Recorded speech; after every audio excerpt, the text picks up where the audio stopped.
Good evening everyone. My name is Shane Baloro. I will be reporting about physical evidence. So ito po yung karugtong ng report ni Mr. Baluis about physical evidence.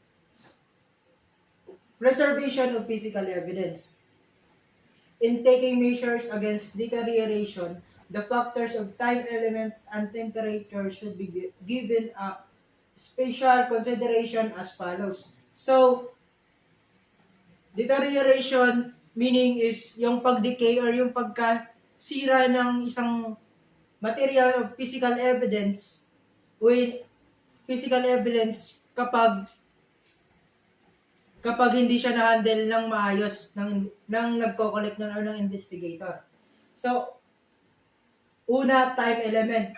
To counter deterioration, yung time element is important kasi pag yung physical evidence is na-expose siya sa warm weather and then na-delay siya sa paglagay sa isang container or sa lalagyan nito, maaring ma-decay na yun or pwede nang masira or impossible na siyang ma-analyze kasi nga na-expose na siya. For example is yung blood. Yung blood is yung pag na-expose siya sa sobrang init na temperatura or ng temperature, maaaring matuyo yung dugo or yung DNA na andun sa dugo pwedeng masira na dahil na-expose na siya sa mainit na temperatura.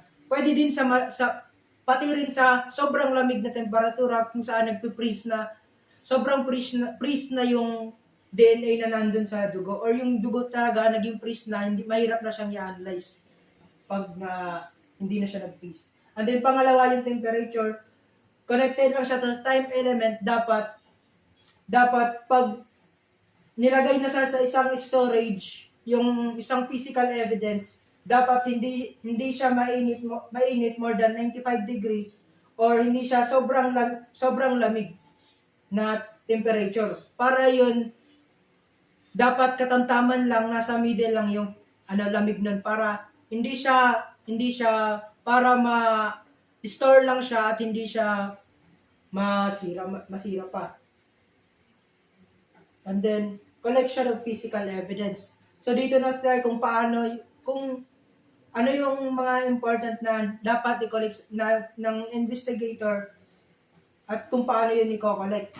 Adequate sampling, a generous sample of physical evidence should be collected. The analysis of physical evidence usually requires the consumption of part of physical evidence. So sa adequate samples, sinasabi is yung sufficient or enough sample para ma-determine yung nature ng crime or para malaman kung anong type ng crime yung andun, kung ano yung ina-investigahan. For example is yung sa rape cases. Usually rape cases laging may natatagpo, may natatagpuan na semen sa katawan ng victim or sa around ng crime scene, sa loob ng crime scene. So usually pag may nakitang semen, automatic yung assumption nun is yung rape cases to kasi may semen na naiwan. And then standard or known samples, clue materials such as stain and other traces, particularly those available in a small quantities, are usually found in the presence of foreign substance, which can affect the analysis. So usually yung mga trace evidence na naiiwan sa isang crime scene, mga maliliit, mga minute detail lang siya kung saan hindi siya basta-basta nakikita ng naked eye natin at ginagamitan pa siya ng mga scientific tools para makita siya. And then pag nakita na siya, usually nakikita siya sa foreign substance. So yung foreign substance is yung mga background materials kung saan napunta yung trace, yung evidence or yung trace na evidence. For example is yung sa rape cases na lang yung sa semen. So yung sa semen pwedeng may nalagay na stain dun sa damit sa damit ng victim kung saan dapat pag ni-remove na yung victim, and then dapat tanggalin yung damit, and then yung damit ay dapat i-secure yun kasi importante yun sa pag-analyze kasi sa isang analysis dapat malaman ng analysis kung anong type ng substance yung nahalo doon sa semen para hindi siya mahirapan at ma-identify niya kung ano dapat yung mga tatanggalin na substance doon sa pag-analyze. And then integrity of sample. Physical evidence sample should not come into contact with another sample or with any contaminating matter. So dito dapat contact with one another. Integrity is yung credibility ng physical evidence. Dapat yung physical evidence hindi siya nagalaw, hindi siya na-contaminate, hindi siya nakuha ng illegal process. Dapat yung physical evidence na pinipresent sa korte is dapat credible siya. For example, dapat sa pag-collect ng physical evidence, dapat naka-gloves siya or naka-disposable gloves, and then nakasuot siya ng mga protective gear kung saan hindi ma-expose yung physical evidence sa kung anong sa katawan mo. And then dapat sa pag-collect ng physical evidence, hindi pinagsasama lahat ng physical evidence sa isang lalagyan lang. Kasi maaari itong masira o madamage yung physical evidence dahil nagmix na yung lahat ng mga materials na kasi nilagay sa isang lalagyan lang. Maaaring mo-contaminate yun, and then hindi na siya magiging useful sa kaso. Hindi na siya tatanggapin rin sa korte. So, types of evidence, the simplest division of physical evidence into categories is that of portable and fixable physical evidence. So, yung categories niya is yung portable and fixable physical evidence. Yung mga types ng physical evidence at kung paano siya i-handle, kung paano i-collect. And then, pinakauna, fingerprints. Dapat sa fingerprints, usually yung fingerprints, nakikita siya sa isang crime scene kahit anong type, kahit mga crime na nakukumit, may mga fingerprints talagang naiiwan ng suspect.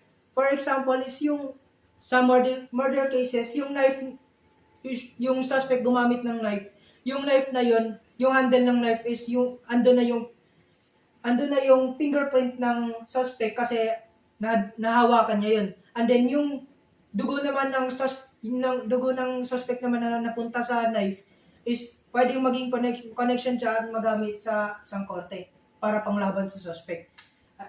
Sa pag proper collection naman ito is dapat naka-develop and then naka-wrap siya ng tape and then lagay sa plastic envelope para hindi siya ma-contaminate or ma-alternate. And then B, clothing. Sa clothing, ito yung mga stains na sinasabi ko ngayon sa standard and known samples is yung mga stain or mga stains na naiwan sa damit or sa anumang bagay na tela na nandun sa crime scene.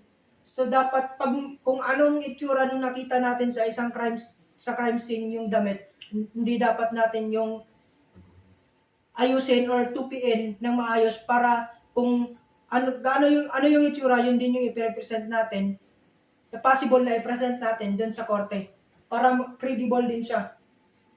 And then firearms, knives, and tools. So yung mga instrument na ginamit sa pag-commit ng crime. So usually pag nilalagay siya, yung sa knives, yung sinasabi ko, nirarap siya sa tape and then nilalagay sa envelope. Yung firearms naman, envelope, and then dapat unloaded na siya, nakatanggal na yung bala para hindi na siya hindi siya magalaw, hindi pa po basta-bastang may magkukos ng accident pa yun kasi biglang ma-trigger trigger ng barrel. And then hairs and fibers, usually ginagamitan ng forceps para ma-careful yung pagpulot nun at nilalagay siya sa maliit na plastic envelope na nakasealed para hindi siya ma-damage or hindi siya maipit sa kamay. Hindi siya magamitan ng malakas na force sa pagko-collect. And then dirt, soil particles, ginagamitan ng filter paper and then nilalagay sa pillbox para hindi siya magalaan, hindi siya ma-expose kasi marami din siya. Nakalagay sa pillbox. And then ballots in the filed cases, and then so kagaya lang din ng firearms dapat nilalagay sa pillbox, and then dapat yung pillbox ay puno siya ng cotton kung saan pag nilagay na yung mga ballots doon, hindi na siya magagalaw-galaw pag i-transfer sa crime laboratory. Semen stain, blood, itong dalawang to, nilalagay siya sa test tube, and then nilalagyan siya ng liquid form sa taas nun, up ng layer para hindi siya mahaluan ng anong bagay. And then nakasealed siya para hindi siya matanggal. Hindi matanggal din yung takip. And then yung paints and motor usually happen in a car accident, yung banggaan, kung saan naiiwan yung mga paints or yung gasgas sa gamit. Usually, tinatanggal yung part kung saan yung gasgas or nire-remove siya gamit yung metal types na tools para tanggalin siya. So, ito yung rules in the collection of evidence. So, the following rules are beneficial in collection of physical evidence. So, ito yung mga dapat nating tandaan sa pagko-collect ng physical evidence or ng investigator. If there is an indication that the physical evidence is deteriorating significantly with time or by elements, these have to be given first priority. So, sinabi ko sa kanina sa preservation, dapat yung mga physical evidence na mabilis ma-expose or madaling masira sa isang environment or ma-contaminate, dapat yun yung unang kinokollect kasi yung mga physical evidence is madaling masira lang. So, mga lang siya, mga fragile materials na hindi dapat kinokollect kaagad para hindi siya masira. And then, all major items are examined, photographed, recorded, collected as appropriate. Taking them in the order is most logical considering the requirements to conserve movement. So, bago galawin yung mga natagpuan sa crime scene ng mga evidence, dapat naka-record siya, naka-noted, na-examine na siya, and then na-photograph. Kagaya ng sa Soko, ina-examine muna nila yung crime scene, tinitake note, and then pinipicturean kasi importante yun para malaman, para maipasa sa korte at makita sa korte na yun yung itsura ng crime scene. Fingerprint should be taken or at least developed and covered with tape before the object is moved.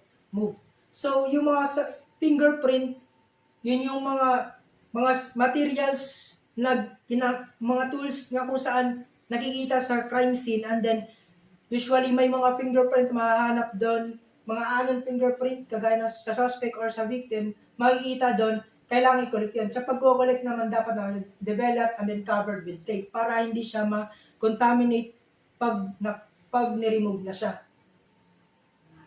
And then, after processing the more obvious physical evidence, dito na magsisimula yung trace materials. Trace materials and minute details should be collected before dusting for Latin fingerprints. So yung mga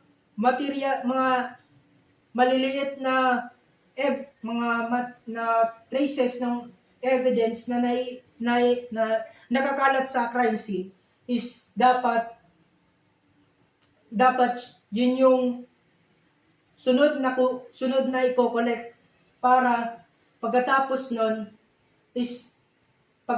ma-collect nun is pwede na siyang tanggalin or relief. So, for example, is yung mga stains na mga naiiwan sa lupa, mga footprints, fingerprints, and then mga blood na naiiwan sa tela, sa mga kortina, kung nangahapin yung crime scene sa bahay, sa loob ng bahay. So, mga ganun, dapat nire-remove na siya kaagad, kinokollect siya and then remove na din automatically para hindi na siya ma-contaminate pa. And then, when sweeping or vacuuming, surface area should be segmented, then sweeping from each area package separately, and then location of the point of recovery noted. So sa paglinis ng crime scene dapat naka-note siya, and then sa bawat area na yon may bawat package siya or bawat storage na lalagyan. Mga boxes na mga paglalagyan ng mga na nandun sa crime scene para malinis yon, at kung may papasok man na ibang tao, wala nang makukuha doon, makokonek or makikita kasi malinis na siya. So, identification of physical evidence. The following are some means useful identification of physical evidence. So, para ma-identify yung physical evidence, dapat natin itong gawin. Marking of physical evidence. So, marking of physical evidence, dapat nating lagyan ng marka yung mga physical evidence na nakukulik natin. Usually, yung nilalagay natin doon is yung kung sino yung nag-identify ng physical evidence, or sino yung nag-receive or nag-recover ng physical evidence. So, yung investigator, initials niya yung nilalagay sa physical evidence. Usually, maliit lang siya na nakasulat para hindi siya nakahadlang pag analyze na siya sa crime laboratory. Ang ginagamit naman na pang marking tools is yung stylus, pen, ink. Yung stylus, yun yung ginagamit lang siya pag yung mga materials na sinusulatan is mga hard object. And then pag pen and ink naman, yun yung mga absorbent materials gaya ng tela. And then, number 2, sealing of physical evidence. Whenever practicable, articles of physical evidence should be enclosed in separate container. So, dapat sa bawat physical evidence na nilalagay sa isang container o sa isang lalagyan kung saan hindi siya makakontaminate or magalaw ng kahit sino man, and then dapat naka-sealed siya para pag na-remove yung sealed malalaman ka agad na may gumalaw nito, and then pwede na siyang hindi ginagamitin kasi hindi na siya credible. Usually yung mga ginagamit na lalagyan and then pang-sealed ng mga physical evidences yung pillboxes, envelopes, test tubes, and bottles containing evidentiary materials. 3. Labeling of physical evidence. A label should be affixed bearing identifying case information. So, dapat may nakalagay na label kung saan dapat kung anong case, dapat may nakadikit na kung sa pillboxes, dapat may didikit na papel doon na maliit lang kung saan nakasulat doon yung mga details kung anong crime, kung anong crime yun, kung date, kung kailan yun nilagay or na-collect. Yung mga ganun, pati yung yung pwede din yung pang initials na investigator nakalagay din doon. Pati yung kung saan siya ita-transfer. 4. Example of physical evidence. In the following typical examples of physical evidence which may receive or obtain some suggestion are made for marking and labeling. So, ito yung mga physical evidence at kung saan siya minamarkahan or nililabel. So, yung una is yung documents. Documents usually lalagyan ng initials, and then dapat nakalagay siya sa upper part right side ng documents para hindi siya maging hadlang sa pag-examine ng documents sa crime laboratory. Clothing, nilalagyan siya ng tag para hindi din siya para mabilis lang siyang ma-identify. Firearms evidence, yun yung kanina sa marking sa mga hard object, stylus na materials na ginagamit sa pangsulat. Nilalagay din siya, so maliit lang cubic size lang yung pag sinusulatan ng initials ng investigator. And then photographs, ito yung sa back-end, so dapat sa pag-print ng photograph dapat may nakasulat na dun sa likod nun, sa upper part ng pictures, dapat may nakalagay na doon ng date at kung sino yung photographer. And then, plaster cast, ginagamit siya, bago tumigas yung plaster cast, dapat sinusulatan na yun o may namarkahan para pag tumigas na, hindi na siya mga gagalaw man or hindi na siya Last is yung transmission of physical evidence. Sa transmission of physical evidence, dapat dito sinasabi dito is kung paano i-transfer yung physical evidence sa crime laboratory at kung ano yung mga dapat na gawin. So, unang-una is yung kung dapat carefully package siya sa isang box kung saan andun lahat ng mga physical evidence pero naka-separate nalalagyan pa rin siya sa loob lang ng isang box. And then dapat kasi para yun ma-prevent ang loss or yung damage nun. Naka-sealed siya para hindi din siya kung walang lalabas dun sa boxes na yun. And then sa package na yun dapat nakasama yung letter of transmittal. Usually, yung letter of transmittal is naka-memorandum form kung saan doon nakalagay lahat ng mga details na kailangan malaman ng isang ng magre-receive niyan o yung examiner. At kung ano yung gagawin. And then, if outside naman ng law enforcement or pwedeng business letter ay yung gagamitin ng kung sino yung magpapadala. Usually, pag wala yung local crime laboratory facilities, nagre-request sila ng service sa NBI Crime Laboratory or ng PNP Crime Laboratory. Yun lang po. Salamat.